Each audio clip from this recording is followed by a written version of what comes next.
Hey, what's going on again, everyone? Tabasa here with another video. This one's a bit of a follow-up from the one I just made. And I want to talk about what happened on Thursday because it was very unexpected, to say the least. So, in my recent attempts in being around women and talking to them, I tend to have a very tough time talking to them. In fact, today when I was out eating with my sister and some of her friends and strangers, which became my sister's friends, uh, I really didn't talk at all to anyone because I was just unable to think of something to talk about without being super flat. Because the whole college intro is like, "Oh, what's your name? How old are you? Like, what's your major?" And I want to ask something that was kind of beyond that, something to make them think a little bit more, but I couldn't think of anything at the time. And it just made me, the one guy at the table not saying anything, not really talking to anyone besides, my sister. And the thing I didn't like about that, right? Because if I'm trying to talk to girls and like get their number and stuff, the thing I don't like personally about my sister inviting me and proceeding, like wanting she wants me to socialize. Don't get me wrong. She's doing me a good thing by trying to get me to socialize. But the thing I don't like is when she tries to set me up with someone. I don't know what it is, but personally for me, her trying to set me up with someone absolutely like turns me off. I'm like, this is not gonna happen. You say I'm gonna like this person, I don't believe you, kind of deal. And that kind of was the case. Like I really wasn't. I ended up not being interested in the person because my sister was like, "Oh, this single girl out of our group is gonna sit across from you," and it's like you're just forcing it at that point. Like I don't want it to be forced upon me. I want it to come naturally. Like let me figure out if this person is single and whatnot. But as I had overheard their conversations throughout the dinner, I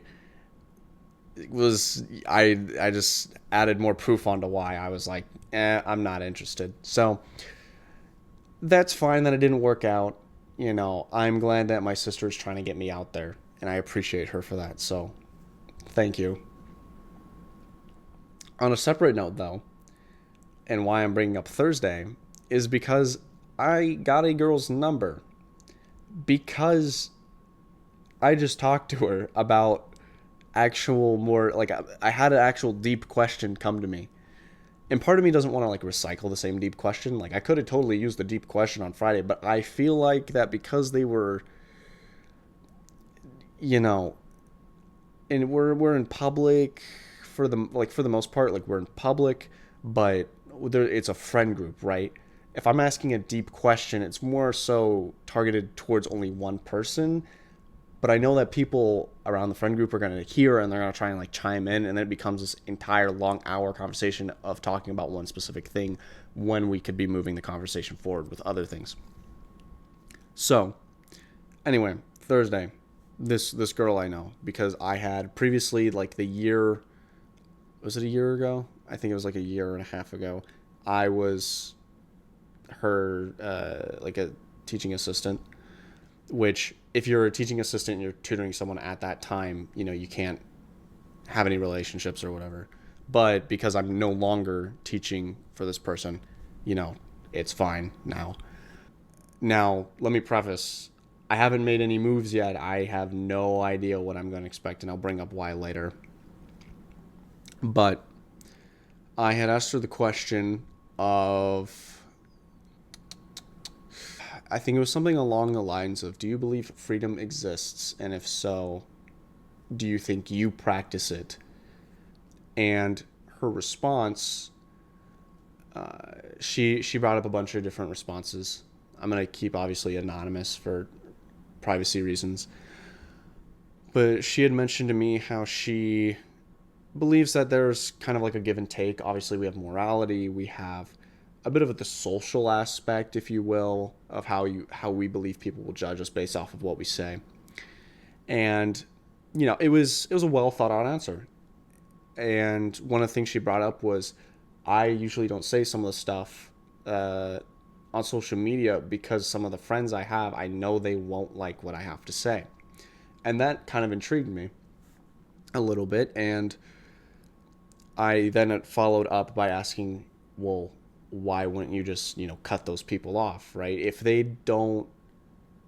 not going to accept you for who you are and the ideas you believe in, even if you disagree, like, you can still live with the person. But if you were like, oh, I don't like your opinion, get out of here, there's kind of some, at least for me, I see it as a bit of an issue because it means that person's not willing to negotiate or find like a middle ground. Like, I say like a lot.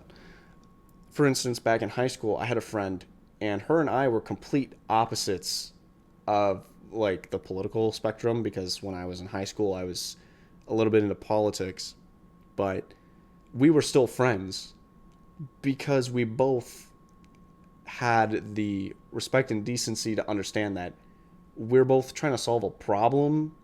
It's just that the solution to get to the final result is different. And so when I come across people who aren't, at least open to another idea, it does bother me because I'm like, come on, like, you can't at least see this point of view from this perspective and whatnot. It, there's there are some crazy opinions. Don't get me wrong, and some of them I am in that boat where I'm like, I can't agree with that. But in most cases, it's, there's a perspective to it, and you just have to look at it through those lenses to understand the other person's ideas. So I asked her about the question, and why does she think then she's limiting her freedom by not saying what she wants to say, or why don't you just get rid of those friends? And she brought up, I forgot exactly what she said during that, but this ultimately turned into a question about, I think it was like consequences and whatnot. And then I brought up the death penalty because I keep thinking of Jacob Geller's video on the death penalty for some reason. Not necessarily anything specific about the video, just the title of it just being like the death penalty or something like that. It was a great video though. You should go watch it. And I asked her, okay, do you think the death penalty should exist? And I was a little surprised because she thought that it should. Now, personally for me, I think that the best form, and it comes down to punishment for us. I think the best form of punishment for someone for their crimes is to make them suffer consciously through this. Whereas for her, she believes that the best punishment is death because that brings peace and justice to, the other parties. And for her, she also thought about it from an economic standpoint. We're not using tax dollars to keep terrible people in prison, which makes sense. We're just putting them out of the world. So, there's a little bit different, variation in how we believe in punishment, but at the same time, we both have the same end goal in mind, and that is to, bring justice and to have that end result of there being justice done. We then moved on to a couple other things that I liked. One thing I made up in my mind was, if you could do 7 things before you die, what would they be? And this is assuming that you have the ability to do it and you can, do it, and it takes any amount of time that you want to. Obviously, the only caveat is the time that it takes to do it shouldn't be like at such a slow pace that, oh, I'm going to make a house, but it's going to last 100 years until it's finished. Like, no, you have to get some sort of realistic task that you can get done in your lifetime before you die. Like, what's almost like a bucket list. Like, what are your top 7 bucket list things? She mentioned a couple things, like, having a kid, getting married, building a house, stuff like that. And, I personally related to those too. I would say that getting married, getting a kid, getting a house, or making and designing my own house is something that I would want to do. And so we kind of talked about that as well. And I thought that was pretty cool. The end result of all this and this conversation I had, just because I tend to be a very talkative person and tend to rant when I'm talking to people. And it just so happened that today I was like, okay, I'm going to try and practice on picking this person's mind because I know them and I consider them to be a friend of mine, but I also want to see, how they think because I was curious.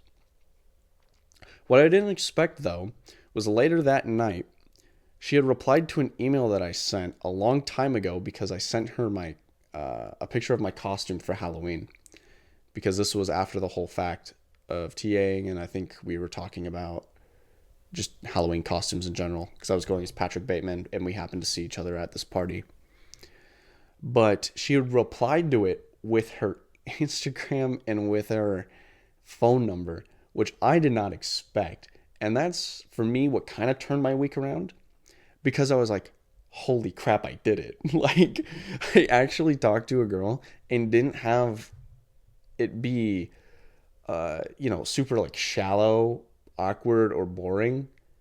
Like, it genuinely was like a deeper level conversation that required, the thought process of, that required a thought process that was a little bit more engaged, is the word I'm looking for. So I'm happy about all this. I'm like, oh my gosh, let's go. Like, this is the first time I've talked to a girl, and I do think she's a little. I do think she's cute. Don't get me wrong. I do think she's cute. Um, but, and this is my but. When I was walking back home, I had remembered a long time ago that one of my friends, one of my good friends from college, he had dated her and they broke up for a reason. Now, I don't remember this reason, but I was about to ask him. And here's the reason I didn't. The reason I didn't want to ask him why they broke up is one, he would then he would try and like stray me away and everything. And that's totally fair. Like, bro helping out bro. The other reason though is I want to see if this person has changed. And the only way to do that, I feel like, is to not go in with any preconceived notion besides just being cautious, which people should do when they're talking to people and trying to get into a relationship, is be cautious of who they're actually talking to. Because one thing I mentioned to her was, you don't get to know someone until you have been with them and have, talked to them for a really long time. But then I brought up, well, you don't really know them until you lived with them. So there's kind of like the two stages of getting to know someone. For me, I'm thinking about this, and I'm thinking about how my next question to her now is, do you think people can change? And do you think you have changed? Or something along the lines of that. Because I want to see if she herself has reflected on like who she is as a person. Because maybe for her, breaking up with my friend that I know was something that made her think introspectively about herself, being like, oh my gosh, this is a flaw that I have, or this is something I need to work on. Because then that way I'm not having the preconceived notion of, oh my gosh, I should stay away from you or be cautious. And at the same time, I'm also getting the answer of, do you look introspectively at yourself and criticize yourself for what you do? Because personally, for me, I do that all the time. And, sometimes I do it way too much to myself. But I want to see if she does it. Because I feel like some people don't do that. And then they get stuck. And then it sucks. and they think and they know the consequences of critiquing themselves, but they don't want to deal with them. And to you, I say, just do it. I'm not a Nike sponsor or anything. Not sponsored by them, but just do it. Also, Shia LaBeouf meme. So I'm playing careful. And I still feel like playing careful is fine because that's how I should be playing with most people when it comes to like girls and interacting with them. Is I want to take it slow, because if I feel like there's like some like romantic tension or something, I need to make sure I'm on the brakes, because I don't want to just rush everything, because I have tended to rush things. I have tended to be impatient. If you've watched my last video, I've talked about how I am trying to not be impatient for Lent. And this kind of is a test of, am I going to fail or not? At least to me. Because if I'm cautious, I can pick up on these red flags and then deduct the fact that I don't have to get in a relationship with this person and I can just be friends. So this Thursday really changed my outlook on my week, because of the fact that I was able to pick up a girl's number and we had a conversation that I personally enjoyed having, because I got to know them a little bit more on a deeper level. I'm feeling all right, which is better than okay, in my opinion. I'm feeling all right. I just need to make sure I'm cautious and I play my chips correctly. I need to think like Light and L, and think like 15 steps ahead. I'm currently watching Death Note right now. I'm on like episode 12 or something. So I'm about a third of the way through. It's a great show. But part of me gets the whole stigma of like, actually, I thought about this 5 steps ahead, but it is what it is. Anyhow, I'm going to leave it there. This is another long video, but I'm going off the dome. This is the second video in which I have just kind of spoke about my week, and we'll see how that goes. But I do have some other entries here that I would like to talk about in future videos. So stay tuned. Make sure you like, subscribe, and comment, because commenting helps everyone in one way or another, as long as it's nice and positive or critical. So, with that being said, I hope you guys have a good weekend. More videos to come. Peace.